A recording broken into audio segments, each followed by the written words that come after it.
الرحمن الرحیم۔ چپل الٹی ہونے سے گھر میں کون سی مصیبت آتی ہے؟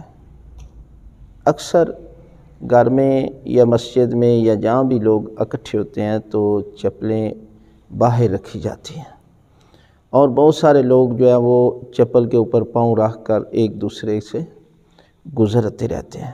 منع کیا گیا ہے کہ آپ جو ہے وہ کسی کی چپل پر اپنے پاؤں نہ رکھیں، اس لیے یہ ادب کے تقاضے کے مطابق نہیں ہے۔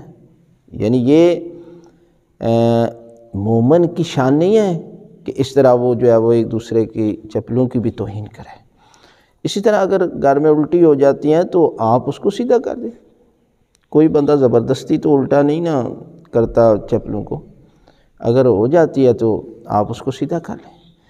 اس کا مطلب یہ نہیں ہے کہ الٹی ہو گئی ہے تو آپ گھر میں کوئی جو ہے وہ کسی قسم کی آفت آنے والی ہے یا نوست ہے یا پریشانی ہے یا رزق میں کمی ہونے والی ہے، یہ وہ تو آپ کام کریں نا۔ جو دیکھیں، اس لیے کہا گیا ہے کہ آپ کا عقیدہ قرآن کے مطابق، نہج البلاغہ اور صحیفہ کاملہ کے مطابق، اور شیعہ حیدری قرار کی جو معتبر کتاب ہے ان کے مطابق ہے، تو پھر کسی عام آدمی کی باتوں کو کوئی اہمیت نہ دیں۔